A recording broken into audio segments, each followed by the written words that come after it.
শিক্ষাৰ গুণগত মান উন্নত কৰাৰ লক্ষ্যৰে ৰাজ্যৰ শিক্ষা বিভাগে অনুষ্ঠিত কৰা গণোৎসৱৰ অংশস্বৰূপে শনিবাৰে নলবাৰী জিলাৰ বৰক্ষেত্ৰী শিক্ষাখণ্ডৰ অন্তৰ্গত আমৰাটি প্ৰাথমিক বিদ্যালয়ত অনুষ্ঠিত হৈছে তৃতীয় পৰ্যায়ৰ অন্তিম দিনাৰ গণোৎসৱ। এই উপলক্ষে পুৱাৰে পৰা উখল মাখল পৰিৱেশ বিৰাজ কৰে বিদ্যালয়খনত।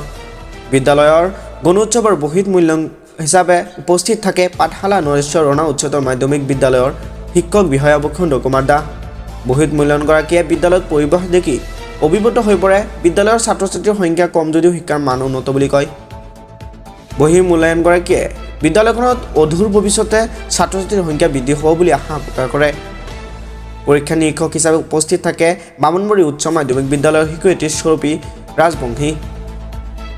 বিদ্যালয়ৰ প্ৰধান শিক্ষক দিলীপ কুমাৰ বৈশ্য আৰু সহকাৰী শিক্ষয়িত্ৰী দলুমণি তালুকদাৰে সুচাৰুৰূপে গণোৎসৱৰ সক্ৰিয় সম্পন্ন কৰে। গণোৎসৱৰ বিদ্যালয়ৰ পৰিচালনা সমিতিৰ সভাপতি ভৱানন্দ বৰ্মন, সমাজকৰ্মী ক্ৰমে তৰুণী বৰ্মন, মথুৰা ডেকাকে প্ৰমুখ্য কৰি অঞ্চলটোৰ বৈদিক সমাজৰ কেইবাজনো ব্যক্তি উপস্থিত থাকে। আজি তৃতীয় ৰাউণ্ডৰ তৃতীয় দিনৰ কাৰ্যসূচীত মই এই আমৰাটাৰী বিদ্যালয়ত প্ৰাথমিক বিদ্যালয়ত বহি নিৰীক্ষক হিচাপে মই খুব আদৰ সম্ভাষণ পাইছোঁ আৰু ইয়াৰ পৰিৱেশটো খুবেই ভাল লাগিছে। যদিও ছাত্ৰ ছাত্ৰী কিছু কমি আছে, তথাপিও হয়তো অদূৰ ভৱিষ্যতে এই বিদ্যালয়ৰ ছাত্ৰ ছাত্ৰী আৰু বাঢ়িব বুলি আশা কৰিব পাৰি, কাৰণ ৰাস্তা ঘাট গোটেই চববিলাক ভাল। গতিকে মই এই ক্ষেত্ৰত খুব আশাবাদী। আৰু আজিকালি যিহেতু চৰকাৰী বিদ্যালয়ত ভাল শিক্ষক, টেট পাছ কৰা শিক্ষকসকল নিযুক্ত হৈছে, গতিকে সেই ক্ষেত্ৰত শিক্ষাৰ মান যথেষ্ট উন্নত বুলি আজি ক'ব পাৰি। গতিকে মই অদূৰ ভৱিষ্যতে এই বিদ্যালয়ৰ এটা ভাল শৈক্ষিক ব্যৱস্থা, উন্নত শৈক্ষিক ব্যৱস্থা হ'ব বুলি মই আশা কৰোঁ। ধন্যবাদ।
মুকালমুৱাৰ পৰা সুজিত পাঠকৰ ৰিপৰ্ট, দা নিউজ অসম।